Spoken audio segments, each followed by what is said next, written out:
ऋषियों से ये सार वेदों ने निकाला है। मनुष्य का तन एक सुंदर यज्ञशाला है।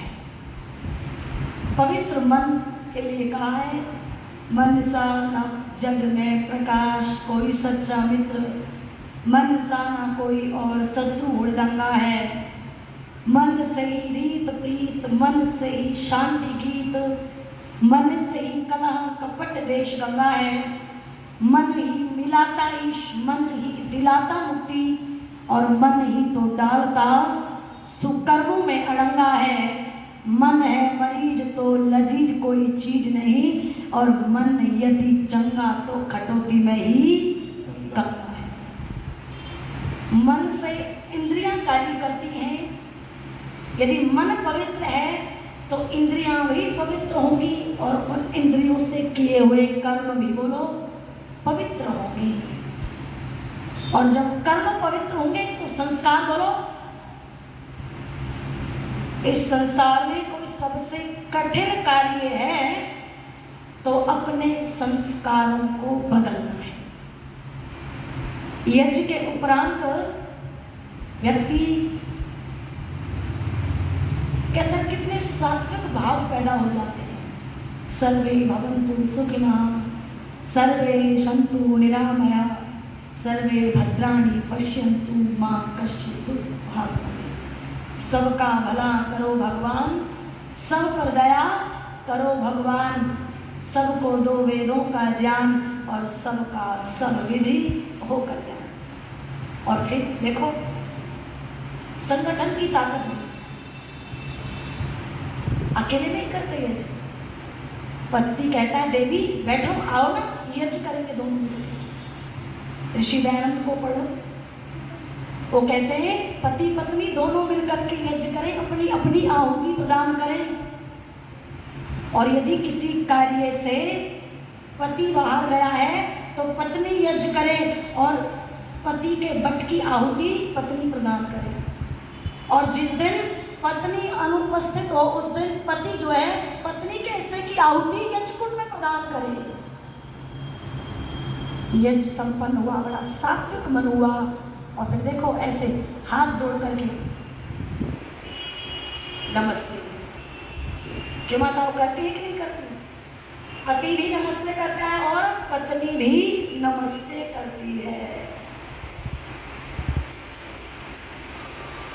एक साहित्य जगत में बहुत बड़े लेखक, हिंदी समालोचना के क्षेत्र में जिनका बहुत बड़ा नाम पंडित नगेंद्र, उनके जीवन की घटना मैंने एक जगह पढ़ी। कहते हैं पंडित नगेंद्र जी से पूछा गया कि आप दुनिया भर में जाने जाते हो अपने ज्ञान से, अपने लेखन के कार्य से, आपके जीवन में इतनी उन्नति, इसके किसी का इंटरव्यू लेते हैं, कोई गोल्ड मेडल लेकर के आता है भारत के लिए, तो इंटरव्यू होता है ना, पूछते हैं कि आपकी प्रेरणा कौन है। तो पंडित नगेंद्र से जब ये पूछा गया कि आपकी सफलता का प्रेरणा स्रोत कौन है, तो उस समय पंडित नगेंद्र जी हाथ जोड़ करके कहते हैं कि मेरी इस सफलता के पीछे 2 दिव्य मूर्तियां छिपी हुई हैं। मेरे पिताजी बहुत पुराने आर्य समाजी गांव में हुआ करते थे, और मेरी माताजी बहुत पढ़ी लिखी नहीं थी।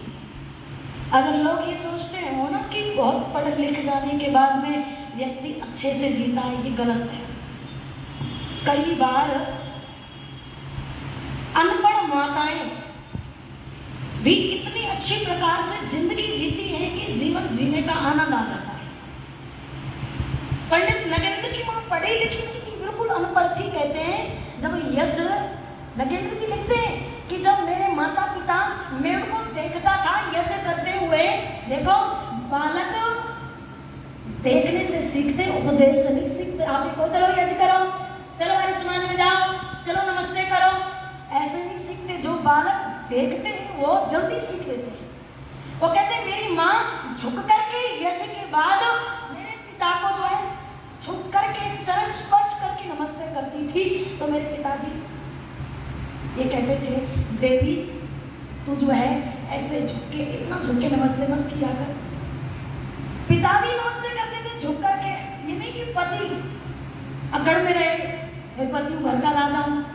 कहते मेरे पिता भी पूरे झुक करके मेरी माँ के घुटनों तक जो है नतमस्तक हुआ करते थे। तो वो कहती थी जी मुझे लज्जा आती है, बेटा जो है बड़ा हो रहा है, आप ऐसे बिल्कुल झुक करके नमस्ते करते हैं। तो उनके पिताजी कहते हैं देवी तू कोई साधारण औरत नहीं है जिसने अपने परिवार को छोड़ करके मेरे नंगे परिवार को भर दिया हो, जो मेरे परिवार में आकर के अपने परिवार का भला नहीं चाहती, मेरे परिवार का भला चाहती है।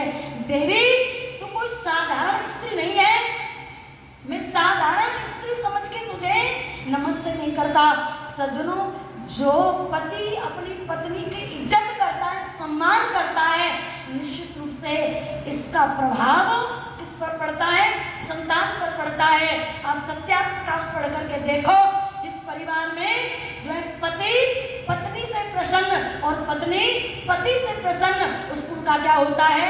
माता पिता जितने प्रसन्न चित्त रहते हैं, जितने प्रेम से रहते हैं, उतनी ही उत्तम संतान का निर्माण बोलो माता पिता कर सकते हैं। तो वो कहते मेरे पिताजी मुझे आर्य समाज ले जाया करते थे, बर्तन मजवाया करते थे, आर्य समाज में दरी पट्टी बिछवाने का कार्य करते थे, और छुट्टी होती थी तो पूरे दिन आर्य समाज में सफाई में लगाया करते थे। अच्छा, आप कभी सोचते हो कि हम अपने बालकों को आर्य समाज लेकर के आए, दरी पट्टी बिछवाएं, ये के बर्तन साफ करवाएं?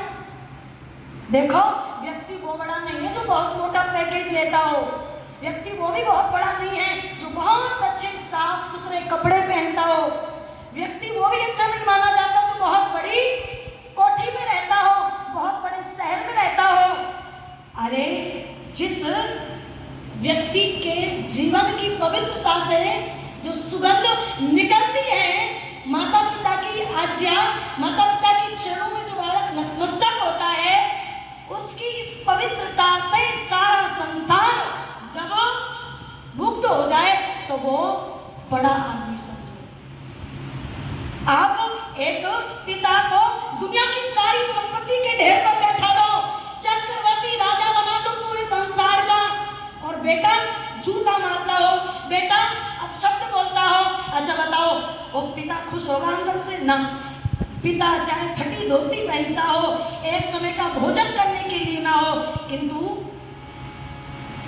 जब बेटा मधुर वचन बोलता है, पिताजी नमस्ते, आप कैसे हो, हालचाल पूछता है, चरणों में दंडवत होकर के नमस्ते करता है, जो बेटे के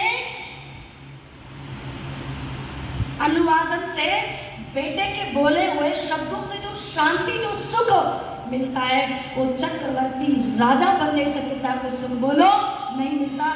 इसलिए वो गीत की पंक्तियां याद मुझे आ रही हैं कि मुझे इस दुनिया में लाया, मुझे बोलना चलना सिखाया, मेरे माता पिता तुम्हें वंदन, तुम्हें किस्मत से मैंने पाया, मुझे इस दुनिया में लाया, मुझे बोलना चलना सिखाया, मेरे माता पिता तुम्हें वंदन, तुम्हें किस्मत से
लायक तुमने किया है, कहीं हाथ नहीं फैलाऊं, मुझे तुमने इतना दिया है, इस जग की रीत सिखाई, मुझे धर्म का पाठ पढ़ाया, मेरे माता पिता तुम्हें वंदन, तुम्हें किस्मत से मैंने पाया, मेरे माता पिता तुम्हें वंदन, तुम्हें किस्मत से मैंने पाया, मुझे इस दुनिया में लाया, मुझे बोलना चलना सिखाया, मेरे माता पिता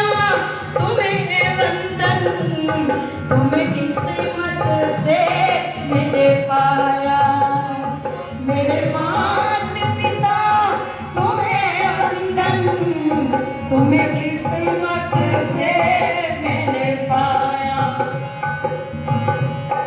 माँ बाप की आँखों से मैं, माँ बाप की आँखों से मैं आंसू बन के ना गिरूंगा, माँ बाप का दिल जो दुखा दे, मैं ऐसा कुछ ना करूंगा, माँ बाप का दिल जो दुखा दे, ऐसा मैं कुछ ना करूंगा, भगवान के रूप में मैंने, भगवान के रूप में मैंने, माँ बाप के रूप में मैंने, भगवान को जैसे पाया, मेरे माता पिता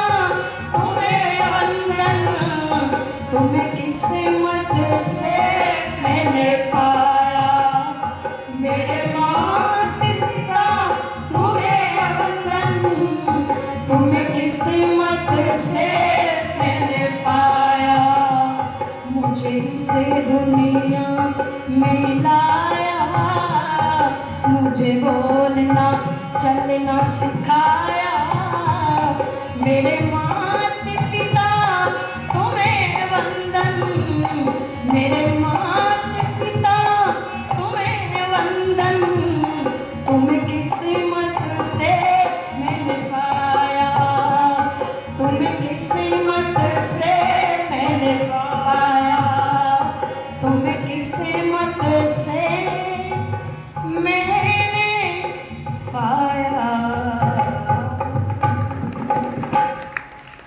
निश्चित रूप से इन दो यज्ञों को जो समझ लेता है, देव यज्ञ और पितृ यज्ञ, वो मानव ऋषि का सच्चा भक्त है, और जिसने इनको ना समझा, वो कहते ना मंत्र जपते रहो भाड़ों की तरह, कोई बदलाव नहीं आएगा।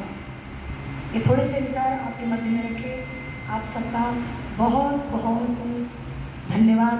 एक माता जी कह रही थी वो माँ का भजन जरूर सुना देना, अब समय नहीं है। मोदी जी 2 मिनट ले लो, फिर एक माँ का भजन है। माता जी कह रही चलो केवल 2 मिनट, क्योंकि पिता की बात कह रही है, माँ की सीधा भजन सुना देना।